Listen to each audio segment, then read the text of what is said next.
As we mentioned a moment ago, we heard dire new warnings from Washington today. The foremost liberal constitutional law professor in the country testified that President Obama is threatening to fundamentally remake America by trampling the U.S. Congress and becoming a government unto himself. The president's pledge to effectively govern alone is alarming.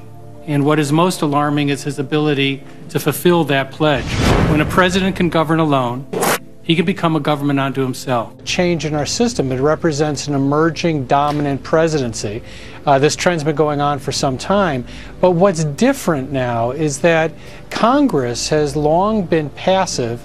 And today you heard many members arguing not only that the president should be allowed to act unilaterally, but that the courts should block Congress. When you look at the actions he's taken, they have gotten to a very dangerous point. He is arguing that even after asking for things and Congress refusing, he could do those very same acts. He can order those very same changes on his sole authority. That's what's different. That is, a new model of government is emerging. And I'm going to try to be fast. God Almighty, Jesus Christ, created heaven and the universe.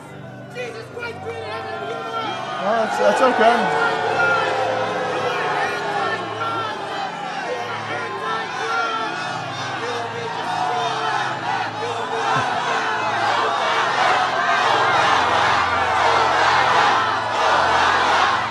Thank you.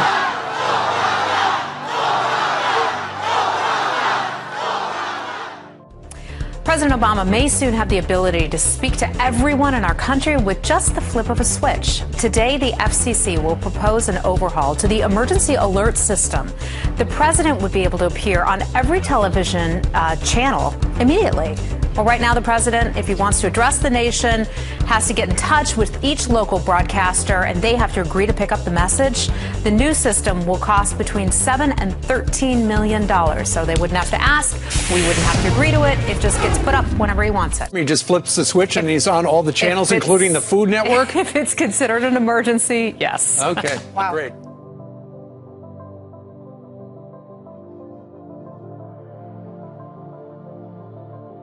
America's largest police force is facing a serious controversy over a video that's gone viral showing officers arresting a suspect who later died. 2 police officers are now on desk duty following the death of a Staten Island man. They put him in what appears to be a chokehold. Bystanders captured the arrest on video, and Mayor de Blasio postponed his overseas vacation to focus on the incident. What? Every time you see me, you want to mess with me. These final moments of Eric Garner's life captured on cell phone video that even Mayor de Blasio is calling troubling. That terrible tragedy that no family should have to experience.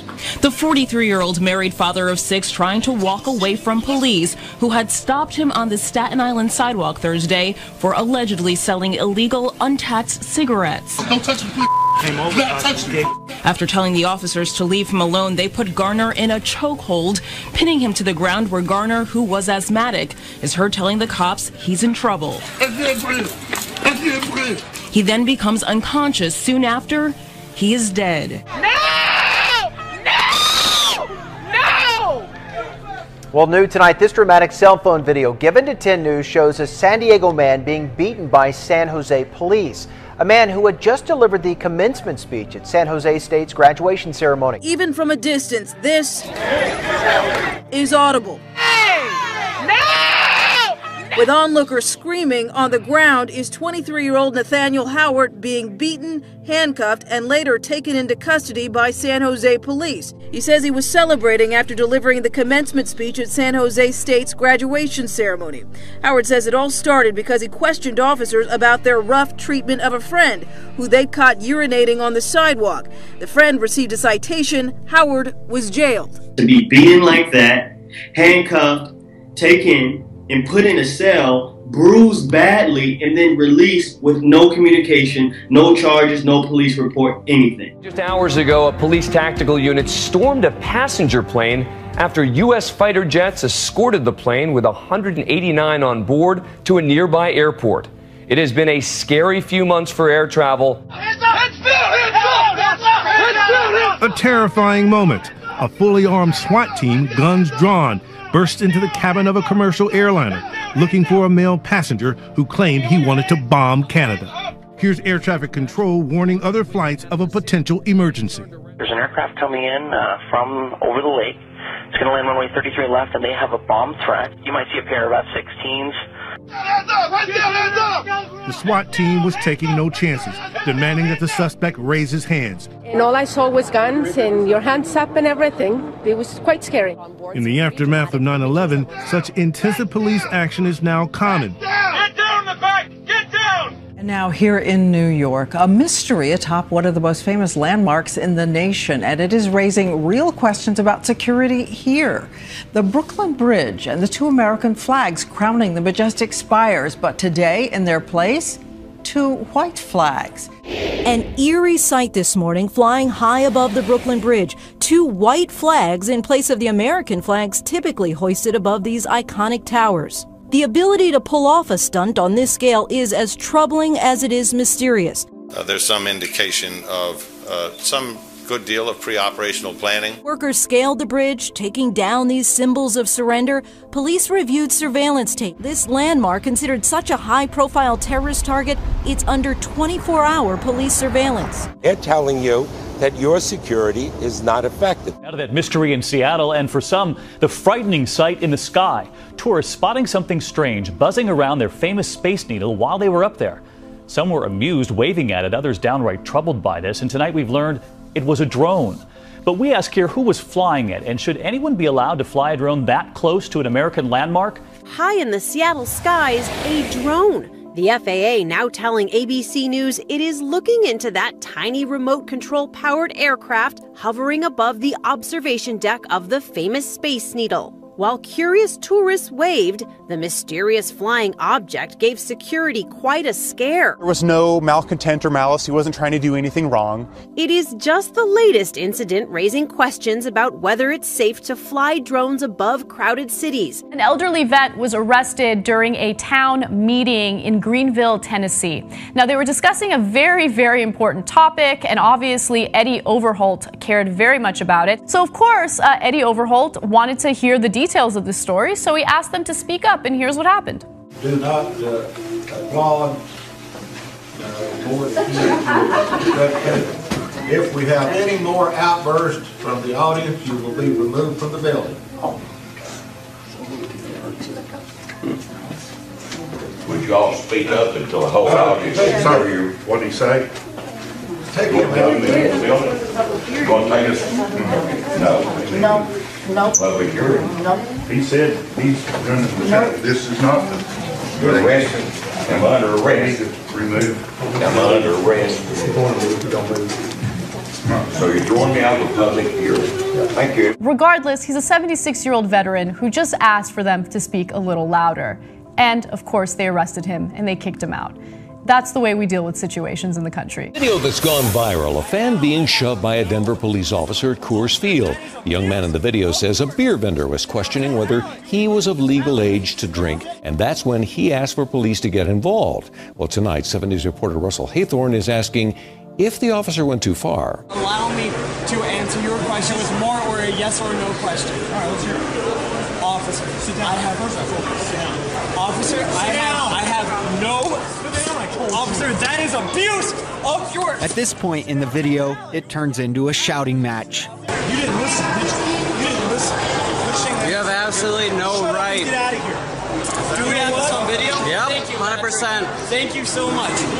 All he had to do was shut up and he would have left. And in fact, Coors Field house rules state impaired or intoxicated guests will be assisted in a prompt, respectful manner. National Action Network will hold a rally to condemn police officers using chokeholds during arrests. This comes after 3 separate incidents where police have been caught on camera. I don't understand what's this about. He has no weapon. There was no probable cause. You can hear the person who recorded the cell phone video questioning police as they attempt to arrest Jamil El-Cuffy. Officer Joel Eldeward on the right pulls his gun. El-Cuffy is heard asking for help as bystanders grow louder. Officer Edouard is seen walking away, but then returns to the confrontation and then appears to put his foot on El-Cuffy's head while he's down. What is wrong with this officer? He can't do that. Cover some of the more bizarre gadgets out there. Take, for instance, Motorola's digital tattoo. There are many ways to unlock a smartphone. There are PIN codes, passwords, patterns. You can use a thumbprint, even use face detection. But Motorola thinks you may want to use a sticker on your skin.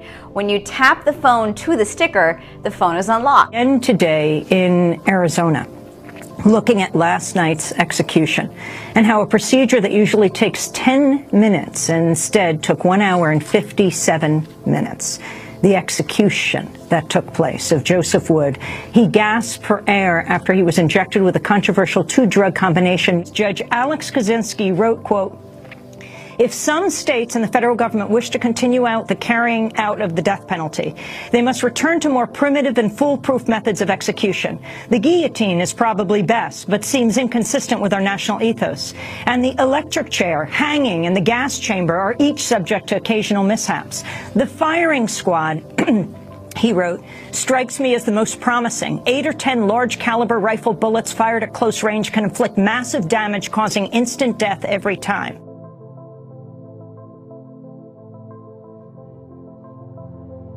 Major win today for the gay community. President Obama signing an executive order prohibiting federal contractors from discriminating on the basis of gender and sexual orientation. With today's signing, lesbian, gay, bisexual, and transgender federal employees will now be protected from discrimination. Now, Obama's two-part directive will amend an existing executive order that was first issued by President Johnson back in 1965.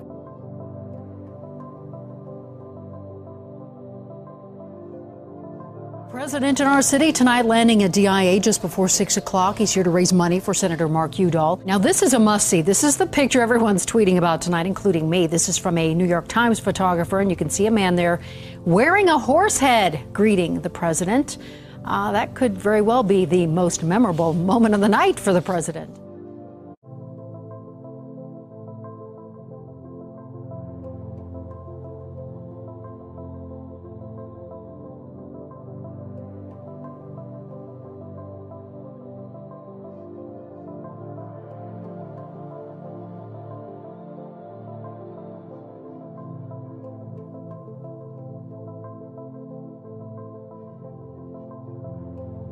Breaking news on another plane crash in Taiwan this time. The latest aviation disaster. Contact has been lost with a passenger jet in North Africa.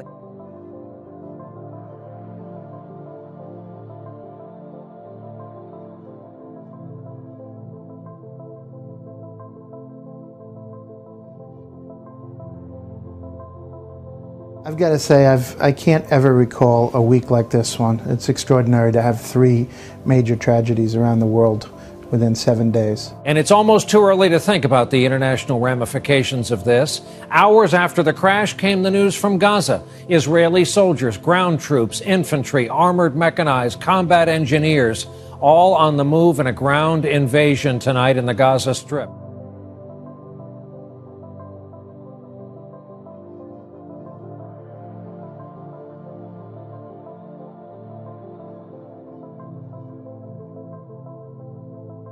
World leaders came together in Brazil this week to celebrate.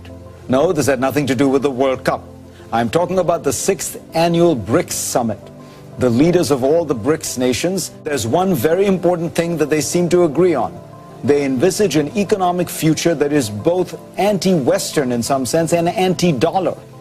Welcome to the New World Order, where we have to accommodate the rise of the rest. If you were in uptown Greenville today, you may have noticed a heavy police presence outside the bankruptcy court. We got several calls, so of course we checked it out. Several Homeland Security cars were stationed outside of the bankruptcy court and courthouse in Greenville, but not because there was a danger. Homeland Security officers tell 9 on Your Side they were there as part of their community outreach to let people know that they are in the area. They also were there to remind people that if they see something, say something.